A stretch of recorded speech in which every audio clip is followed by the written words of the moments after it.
opportunity. My very first question is, are entrepreneurs born or are they made? Pius will start. If you're too comfortable in employment, and I mean typical employment, it may not come out. What is the saddest reality of an entrepreneur? You know, best analogy I can give is that one about eagles. You know, eagles fly alone.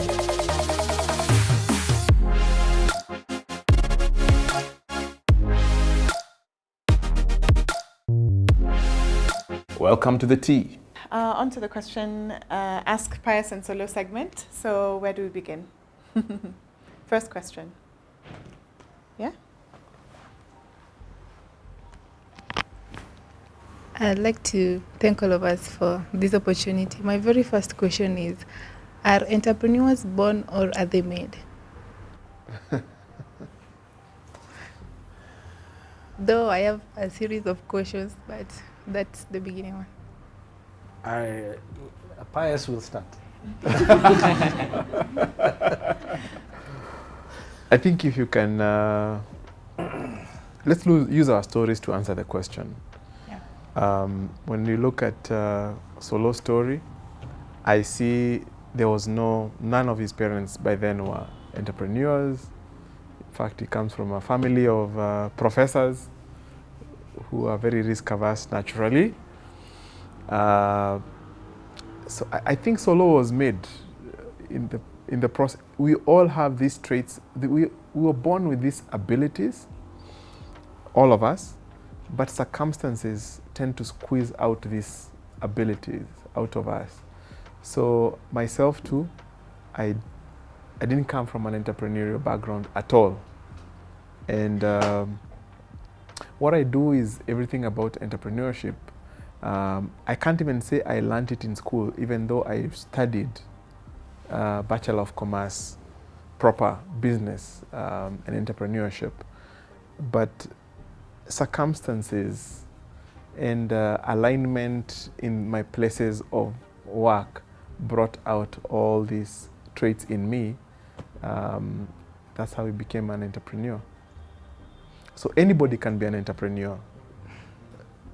But if you're too comfortable in employment, and I mean typical employment, it may not come out. True. 1,000,000%, I agree. You know, the issue of circumstances, I think of them, you know, like toothpaste. You know, a tube of toothpaste. When it's used and there's hardly any left. You know, some of us had a habit of squeezing. You apply pressure. Yes. That's how I think about those traits. They're deep inside all of us. You know, personally, I think human beings, maybe I should illustrate by sharing this story because it brought it home to me. There's a famous story about some British aristocrats back in the day who, in a gentleman's club, as they would happen typically even today if you're in Jugunas or anywhere there's men gathering. I suspect it happens when women gather too. But in a gentleman's club, these wealthy aristocrats were discussing the issue of challenges, global challenges. The British Empire at the time covered most of the planet. You know, they used to say the sun never set on the British Empire. It was setting somewhere, it was rising somewhere else they controlled. And so they were discussing all that comes with that. And one of them said, you know, no human being has ever summited the Everest. We need to make that possible, you know, for the human endeavor. Mm. And so they went about recruiting people who were interested in this thing. They found a famous explorer. His body was found a few years ago on Mount Everest. I don't know if you guys know about that story. He was lost up there, buried in the snow. They just found his frozen body some years back, finally. Famous sort of intrepid type of guy. And they told him, we'll fund you, whatever you need for this expedition. You need to summit the Everest for mankind. Kind of like what Kipchoge did with 159 challenge, right? He was doing it for the advancement of mankind, to show people what's possible. And before they found this guy, they had tried so many other times with failure. People would go and not come back, or give up, come back scared, blah, blah, blah. And the story, as the story is told, one of these guys, the aristocrats, before they found the guy who died, they had a painting of the Everest in one of the rooms. And the others were standing around a bit dejected, like, this thing, it's becoming expensive, and these human beings they're not advancing us, you know. And they say he stared at this thing, and frustrated, he screamed, you know, very emotionally. And he said, "Everest, several times we have tried to summit you. And several times you have defeated us. Yes. We have lost our loved ones, men and women we respect, and blah, blah, blah. But I want to tell you something, Everest, you're not growing. We are." Wow. And his point was, we're going to figure it out, and we're going to summit you. I mean, how many people have summited Everest today? And that's the best way I can answer that question. Anything is possible. Question is, do you want it bad enough? Your surroundings, your circumstances have a role to play in that, like Pius has alluded to, discomfort. I actually try as much as possible to be intentionally uncomfortable, because I understand that it's in that space of discomfort that I grow. So whether it's intentional or forced upon you by other circumstances, for me it was dropping out of college, having to find my way through life, and wanting better for myself. Yeah. That sort of pressure brought things out in me I had no clue were in there. The fortitude, the stick-to-itiveness, the never die attitude. I'm a stubborn guy. My family will tell you, even my kids. Unfortunately, some of them have taken on that trait. I was playing Monopoly with them last week, and I had to curb my emotions, because they were taunting me and trash-talking me the same way I do other people. But all these traits we all have. So are entrepreneurs made or born? I think we all have the ability. You just need to go after it and be intentional. Get help also. Surround yourself with other entrepreneurs, because those things rub off against you, and you see, all of a sudden you start to see what's possible. It's true. Thank you so much. Karibu. To the next, the very last, and then I pass on the mic. Yeah. I'd like to first recommend you on how you handle your business. Like, it's so efficient. How can a young entrepreneur handle this documentation thing? Like, you want to get experience from somewhere, or you want to start this business, and you're afraid, like, if I put so much documentation into it, somebody may take, like, I don't trust them. How do we handle trust and detailed documentation of our business? Like, any contract, when you want to get employed, and then you're like, start tomorrow, and then there are no contracts to sign. Like, how will I be working on which days, what hours, like, what's the pay and everything? Like, what's my scope of duty in this organization? How do you handle that? Because you want the job, yes, but you don't also want to put them off. Yeah, you don't want to sound like you don't trust they will pay you back or anything. Yeah. How do you handle that detailed documentation on your business, Yes. like both entrepreneurship and in the corporate world? Wow. I guess I'll start on that one and let Pius tie that one off. And I'm sure he has a lot to say about that. So, first of all, it's an attitude, in my view. What energy are you bringing to that conversation? You know what I mean? I'd rather you stab me with a smile than with a harsh face. You know, your attitude is everything. Are you asking from a place of fear and suspicion and mistrust? Or are you asking from a place of this is a way it needs to be done? Can we sort out the business kindly? You do it with a smile and a friendly attitude. It's amazing what you can achieve with the right attitude, with a friendliness, with an approachability. We have a member of staff. I won't call them out because they have no idea I'm about to say what I'm about to say. But they're very good about, okay, Solomon, you said this is going to happen. When can I have the contract? They hold me to account. Now, I, as the CEO or the person employing them or engaging them, have a duty to honor their engagement by providing agreements in writing. What we've agreed, it needs to be written, otherwise it's meaningless. If I get raptured to heaven tomorrow, who is going to enforce our agreement if it wasn't written? It becomes a question of, oh, Solo said, or Mr. So-and-so said. Where's your proof? Even in a court of law, they'll ask you for documentation. It's very important. There's no room for non-documentation, is what I'm trying to say. But how you ask for it, how you approach it is important as well, equally important. So approach it from a place of, what's the word I'm looking for? From a place of due diligence, proper process. Assume it's a matter of fact. I'll give you an example. Yesterday I was negotiating with a lady to buy some land from her in Juja. I'm actually supposed to be meeting with her today.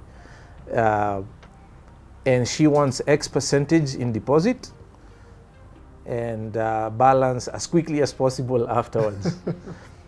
Which I don't blame her. I mean, she's selling the land not because she's bored. She needs money for something. That's why people sell their assets. And understanding that her need for cash now is pressurizing her to try and circumvent due process for me, rather than be confrontational about it, I assumed the due process. And this is how I did it. I said, no problem, Mrs. Whoever, happy to pay you the 10%, which will go to escrow by our advocates, right? Which is normal, right? She had no choice but to agree, because that is normal, as opposed to me saying, I'm not paying you, I'm paying the lawyer. So the words I use and my energy around that conversation could have killed the deal immediately. I hope that makes sense. Yeah. Right? So I insisted on proper procedure without being confrontational. And I concluded by saying, of course, your balance will be paid out after the completion documents are ready, as is normal, right? She's like, yeah, right, sour. So now it's no longer a question of how it's happening, it's when are we starting. So that would be my advice. Attitude is everything. I'm one of those guys who strongly believes in the X factor when it comes to anything in life, really, because everything in life has to do with other human beings. You have to interact with other human beings to sell them something, to buy something from them, to give them a service, to invest in whatever. It's human interaction.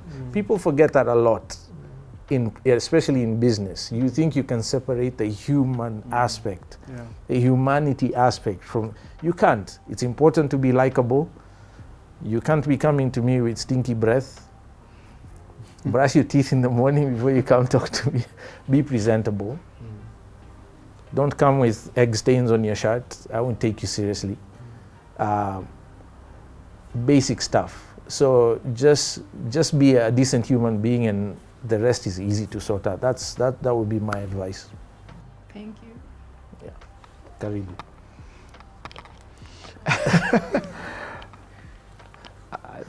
Good things come at a price.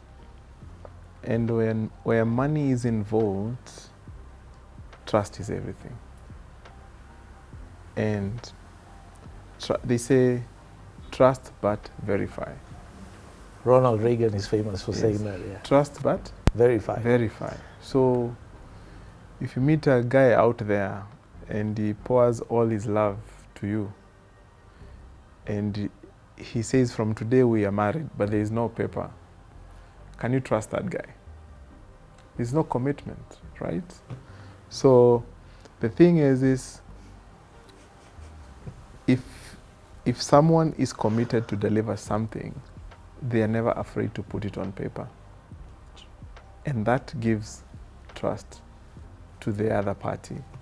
So it's about, if you say you're going to pay me something and you agree we put it on paper, then I can trust and expect that it is going to come. But if you just give it to me verbally, yes, I take you for your word, but I have nothing to hold you accountable to that promise. So the thing is, we are talking about business here, and business involves money, and money transacting where there are no documentation is the first sign of fraud or a Ponzi scheme. Problem. Always get paid. The only thing that we have tried to do as businesses to try and overcome the cumbersomeness of doing documentation is technology. So even though you see technology moving really, really fast at the interface where you're interacting with it, behind the scenes, these guys are checking your IDs, they are checking they are doing so much verification behind the scenes and documenting you. You have absolutely no idea. Today, your biggest data is sitting with the businesses that you seem to interact with them on your phone very conveniently. But they have so much data on you. They trust but verify. They trust but verify. So if you want to run a business as an entrepreneur and people will trust you, make sure you have the right documentation, not for the sake of documenting, but just for securing everybody's interest, not just yours, but even your customer. Yeah, thank you so much. I mean, even Jesus said, it is written. It is written. Yeah. All right, on to the second question. Are you ready? Hello guys, my name is Eric, and my question is, what is the saddest reality of an entrepreneur? And number two, how do you handle risks in business? How do you handle? Risks. Risks. Yeah. That's definitely for Pius.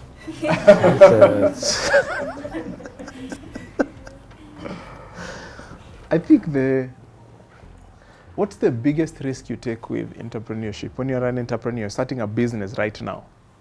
Is that you have no minimum. You have no floor. You can fall and become worse than where you are today because it involves putting in your own skin in the game. So the biggest risk in entrepreneurship is that you can lose everything. And I mean everything. But that is also compensated by the upside. There is absolutely no limit to your upside. Your upside is... So in my world of investment, entrepreneurship is like investing in stocks, shares. You have no limit downside and you have no limit upside. Okay, your limit downside is everything you have put in, but your upside is unlimited. And that's why the wealthiest people in the world are entrepreneurs. They're entrepreneurs. They took the risk, they risked everything, and the upside more than compensated the downside. The other thing, let me say here, if you are an entrepreneur and you have never lost, then you'll be the first one I've met. Every entrepreneur has lost. You must have the risk. You must have the appetite to fail, because failure will come, and very soon, and not once, many times, and that's how you will learn to summit the Everest.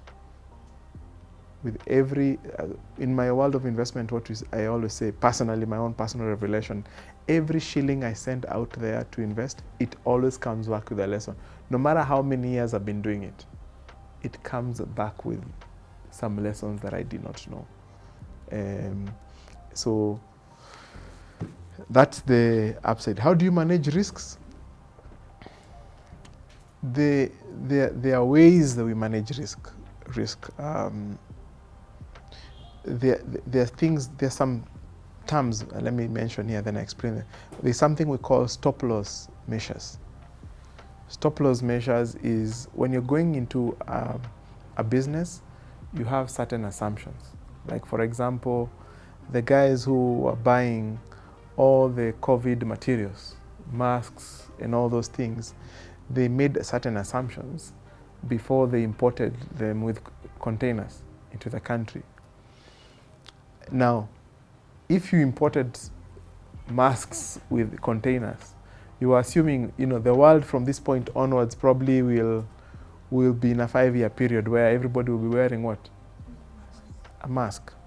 Then, 2 years into COVID, everybody is dropping masks. They are no longer mandatory.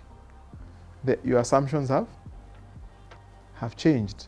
So your customer base has shrunk so fast that you need to change your business. You need to put a stopgap measure and say, 1, I'm not bringing in more shipments. 2, what do I do with the remaining inventory? That can mean go to the hospitals who are your natural customers for these kind of things. If they buy them at 20 bob, say, I'm selling you at 15 bob, and you clear your stock, get hit by the losses, the ones that need to come in, and then you move on, rather than just hide yourself in the house. So that's just one of the mechanisms of measuring, managing risk. Yeah. Solo? I have a million answers to that question. So, in terms of risk, you can never get rid of risk. I mean, risk it comes with the territory. So just get comfortable with that reality. Number one. Number two, put in as many protections as you can, as far as it's up to you. So for me, in my world, it's about our sale agreements. What do they say? I'll give a quick example. Just before COVID, we signed a sale agreement to sell some land to a large group of buyers. COVID happened. Government services were shut down. Our sale agreement said, for instance, we would have provided all the ownership documents within a space of 6 months. But then COVID happened, government shutdowns happened. The government shutdown lasted on and off, I think, a total of 8 or 9 months in 2020. And Government of Kenya being the largest stakeholder in my business, because they're the ones who produce the documents, we were unable to keep that promise to this other party, to our sale agreement. Now that meant we were in breach of contract. And they wanted to ignore that COVID was a real situation. And the reason they could even attempt to do that and penalize us, despite the fact that it wasn't our fault, is because our lawyer and ultimately myself at the time overlooked a very common clause which has to do with force majeure situations. Force majeure, it's a legal term, French origin, meaning forces beyond anyone's control. Sometimes they call them acts of God, which I don't agree with. God very rarely has anything to do with those acts, but government shutdown is a force majeure situation because of COVID. Not my fault, I can't complete because Ministry of Lands is shut down, but you want to penalize me as if it's my fault. But because the clause was missing, it became a very difficult problem to resolve. Ever since then, all our sale agreements have a force majeure clause. Everything, even letters of offer. If my lawyer sends me something that doesn't have a force majeure clause, like it's a fight, right? So put in place all the measures you can to mitigate against risk, seen and unforeseen.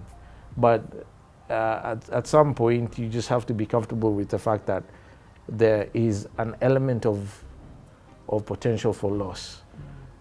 Just today, and I know by the time this comes out, it'll be too late, so I'll give you the detail.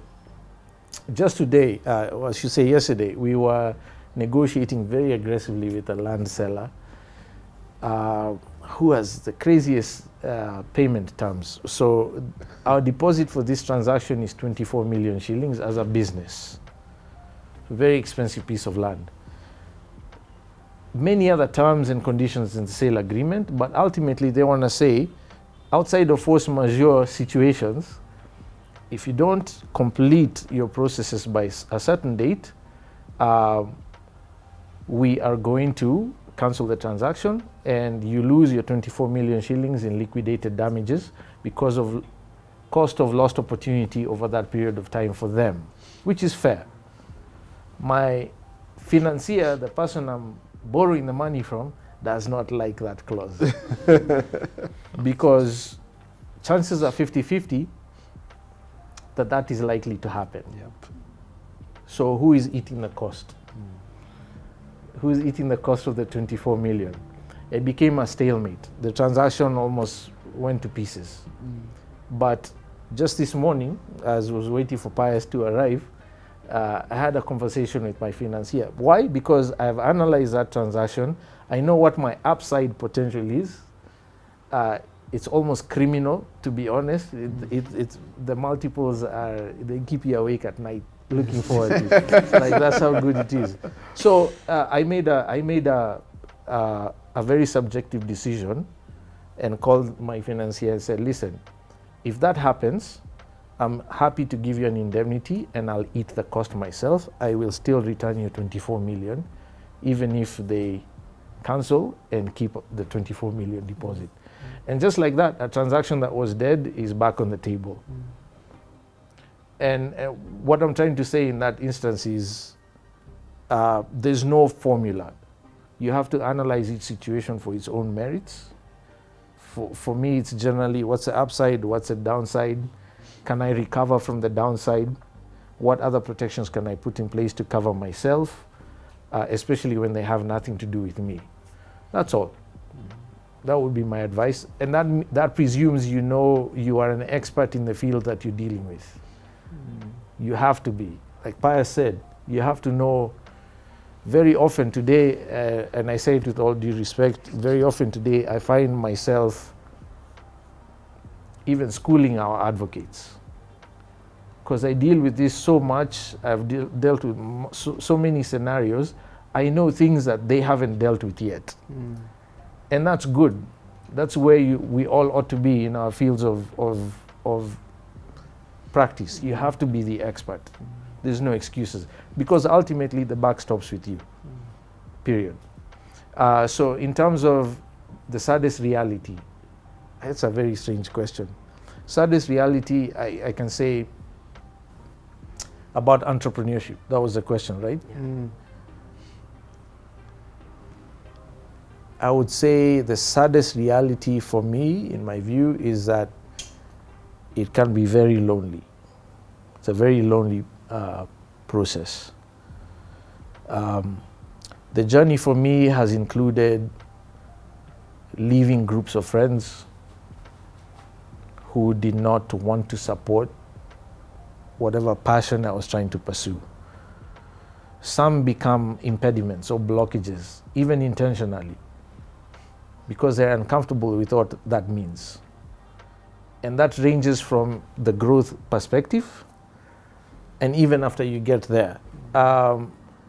For me personally, there are friends I started with who, as we achieved success, were no longer comfortable with our success. And I had to extricate myself from those relationships because of the negative energy it was producing. That to me is a very sad reality, that you will lose friends because of success, not failure. Like, what the crap is that about? Like, if I'm doing well, shouldn't you be happy? Shouldn't we be happy together? But it doesn't always pan out that way. Yeah. And then also from just a pure growth perspective, you know, best analogy I can give is that one about eagles. You know, eagles fly alone. You want to soar like an eagle, just be comfortable with the fact that very often it's just going to be you up there in the storm while the chickens are down there hiding in their house. It sounds like a mean thing to say, but it's a reality. And the reason it's sad is that sometimes the chickens down there are your family and friends. But you just have to get comfortable with that. That to me is the saddest reality about entrepreneurship.